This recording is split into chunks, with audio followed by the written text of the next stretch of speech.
Ce potager il existe depuis 1928. Il a été acheté par mon parrain. Et ouais, depuis ça a suivi de famille en famille, quoi, 3 générations. Sans l'eau du canal, nous ne pouvons rien obtenir, quoi. La terre est tellement filtrante que s'il n'y en a pas d'eau, c'est aride, quoi. C'est un terrain aride. J'arrose mon jardin, mon potager, j'arrose mes arbres fruitiers qui sont en bas là, et là, j'arrose tout avec.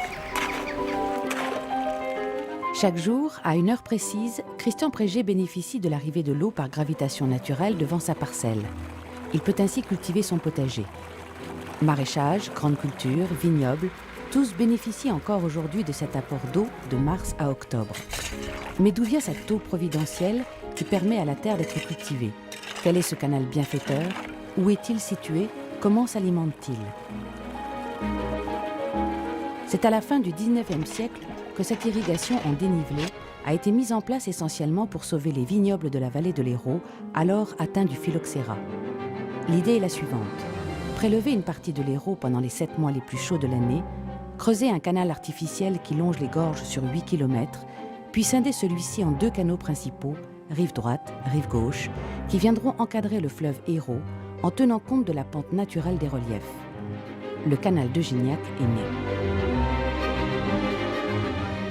Cet ouvrage ambitieux a été imaginé, conçu et mis en musique par l'ingénieur civil Auguste Ducorneau et une poignée d'agriculteurs de la vallée de l'Hérault.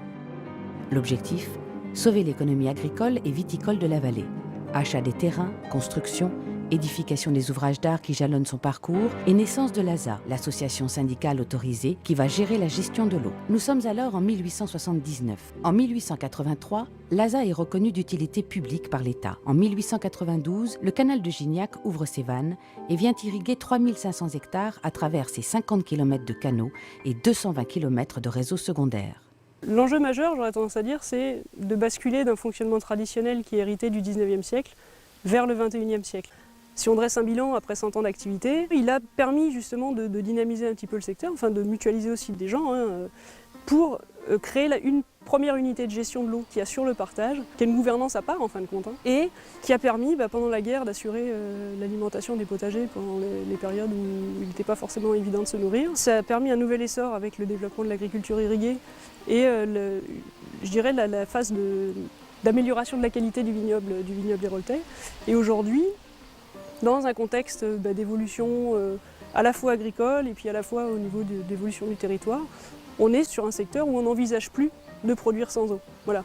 Donc aujourd'hui, c'est un outil qui est peut-être encore qui va être soumis à des modifications d'usage, des modifications de partage de l'eau, mais pour autant qui est là et qui est un des facteurs pris en considération, un des facteurs de production pour pouvoir développer une activité économique sur le territoire. Aujourd'hui, sans eau, point de salut, quoi. Pour irriguer les parcelles des 3750 adhérents de l'ASA, 3 modes d'arrosage sont utilisés.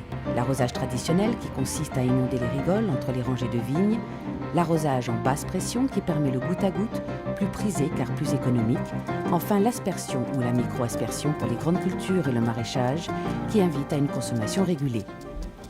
J'ai pris cette terre parce que justement il y avait l'eau du canal. Pour les maraîchers, c'est un gros atout. C'est un gros atout. Sans eau, on ne peut rien faire. Surtout en période estivale. Avant, c'était de la vigne. Et quand la vigne a été arrachée, le goutte à goutte était déjà sur la parcelle. Et moi, c'est ce que je recherche. Je recherche des parcelles avec un système d'irrigation à basse pression. Spiruline est une algue qui a la particularité d'être très très riche.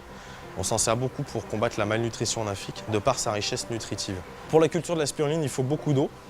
Dans la mesure où en plein été, vous avez vu la température qu'il fait là, on a aussi entre 50 et 60 degrés à peu près. À cette température-là, il y a à peu près entre 300 et 400 litres d'évaporation par jour par bassin. Alors en France, la culture de spiruline, même dans le sud de la France, reste saisonnière en général. On commence la saison entre mars et avril et elle s'arrête en octobre-novembre. Donc le canal de Gignac était bien parce que lui aussi a une saisonnalité entre le 15 mars et le 15 octobre. Donc très bien pour la culture. Donc c'est ce qui nous a amené à choisir ce terrain-là parce qu'il était en bordure de canal et qu'on savait en plus qu'ils allaient faire des travaux et qu'ils allaient mettre le canal sous pression. Le fait que le canal de Gignac progresse et aménage à mesure les secteurs, c'est devenu un atout, surtout avec les années de sécheresse qu'on a. C'est un forfait à l'hectare qu'on paye, qu'on soit en gravitaire ou en goutte à goutte, c'est le même prix. La consommation n'entre pas en compte, quoi. Chaque rang de vigne a sa ligne de goutte à goutte. Il y a un goûteur ici qu'on voit bien, on voit la tache d'humidité, on voit bien le goûteur qui goûte. Il goûte 1,6 litre par an. Il y en a un tous les mètres. C'est un vrai plus en qualité, en quantité. Au niveau de la structure du sol, on n'abîme pas le sol, il y a moins de mauvaises herbes, on localise bien l'eau. C'est un gain de temps, ça amène moins de maladies. Donc c'est surtout une économie d'eau. Et à l'heure où on vit, c'est quand même le plus important.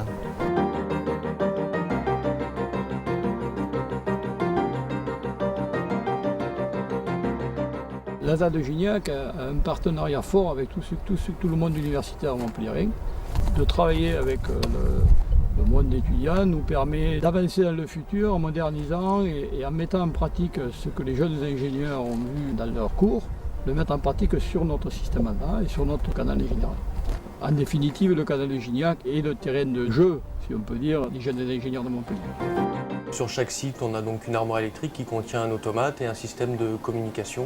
Sur cette station-là, la communication se fait par radio, mais on a également des stations par lesquelles on communique par téléphone ou par satellite. Ces installations nous permettent à la fois de recueillir des informations en temps réel sur le site, donc des niveaux, des débits et des vitesses d'écoulement des eaux. Sur le site du partiteur, on va pouvoir bouger les vannes à partir d'ici grâce à cette interface qu'on a sur informatique. Il me manque un petit peu d'eau sur la rive droite, donc là je vais remettre un petit peu d'eau. Je viens de rentrer la consigne d'ouverture que je voulais ici. Donc là on voit qu'elle est affichée dans le carré vert, ce qui veut dire que l'automate l'a prise en compte. Donc là j'ai l'ouverture que je lui ai demandé. Depuis cet écran-là, donc on peut surveiller l'ensemble du périmètre. Donc ça nous permet de pouvoir régler notre prélèvement sur l'Hérault et également sur le site de partiteur de pouvoir répartir l'eau entre la rive gauche qui alimente Gignac et la rive droite qui alimente Saint-André.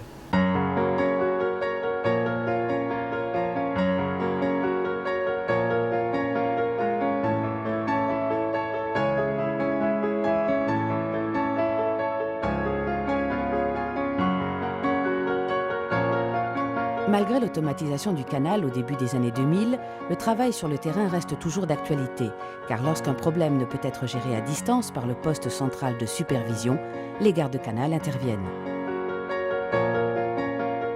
Ça, c'est les vannes pour envoyer l'eau sur le tronc quand même. Ça, j'ai pris pour 150 tours, je faisais, à chacune. Il y en a 3 vannes. Quand on arrêtait l'eau quand je vu crue, on les fermait et puis après la crue, on les ouvrait. Alors ces vannes, maintenant, elles sont automatiques. C'est-à-dire que mon père était garde-canal déjà. Et puis quand j'ai eu l'âge de travailler, il m'a fait rentrer au canal et je suis resté toute ma vie au canal. Jusqu'à la retraite, je suis resté au canal. Ah mais moi je me suis levé plusieurs fois la nuit pour aller voir les ronds. Hein. Quand j'avais des doutes, je me levais vers minuit, j'allais voir les ronds. Puis je remontais mon coucher, puis 2 ou 3 heures après, je redescendais le voir. Hein. Ah ben là on faisait l'entretien, on nettoyait les rigoles, hein. On débroussaillait le bord, on enlevait la vague qui avait au fond des rigoles. Hein. Les puisards, les chiffons, on nettoyait tout quoi. Pour repartir de plus belle au mois de mars. Aujourd'hui encore, 5 gardes-canal et 2 agents d'entretien effectuent l'inspection du tronc commun, des canaux principaux et secondaires, et de novembre à avril, quand le canal n'est plus en eau, ils effectuent les travaux de maintenance au cardage ou la vidange du siphon.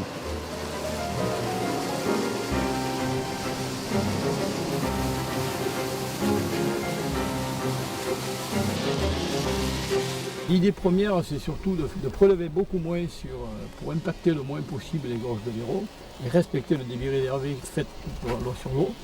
Nous sommes conscients des enjeux à économiser de l'eau et nous sommes engagés d'ici 2014 à respecter le nouveau débit réservé. C'est vraiment un virage énorme pour le canal où là nous allons économiser énormément d'eau et moderniser totalement notre structure. Ce qui va pas mal changer, c'est le mode de desserte. Parce qu'en fait, tous les réseaux gravitaires, donc les petits canaux en béton, sont amenés à disparaître. Quand l'eau n'est pas utilisée, c'est de l'eau qui est quand même prélevée et qui retourne au milieu. Donc ces réseaux-là vont être remplacés par des conduites enterrées en tuyaux. Et quand l'adhérent souhaite utiliser l'eau, il ouvre le robinet et de ce fait, l'eau n'est prélevée sur le milieu uniquement quand le robinet est ouvert. Il y a un programme d'action qui représente plus de 13 millions d'euros. Mais on a aussi des actions qui visent à aller communiquer un peu plus vers les adhérents, vers les personnes du territoire, pour expliquer qui on est, ce qu'on fait, comment on le fait, quels sont ces ouvrages qui sont associés au canal, quels sont les enjeux, pourquoi on le fait. Tous les adhérents sont eux-mêmes propriétaires un petit peu de ce canal et l'idée c'est de rétrocéder un petit peu de l'information et de leur expliquer ce qu'on fait.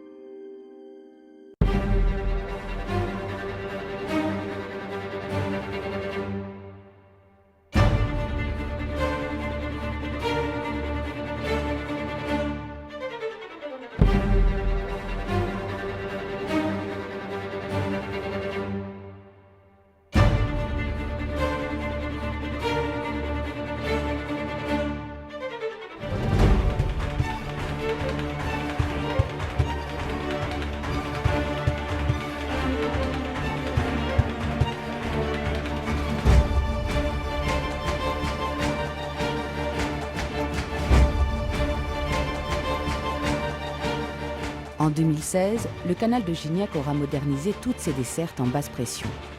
Ce canal discret, voire méconnu dans son territoire, reste pourtant un modèle pour les pays en voie de développement. De nombreuses délégations du monde entier viennent en effet étudier ce schéma à la fois traditionnel et novateur dans son fonctionnement.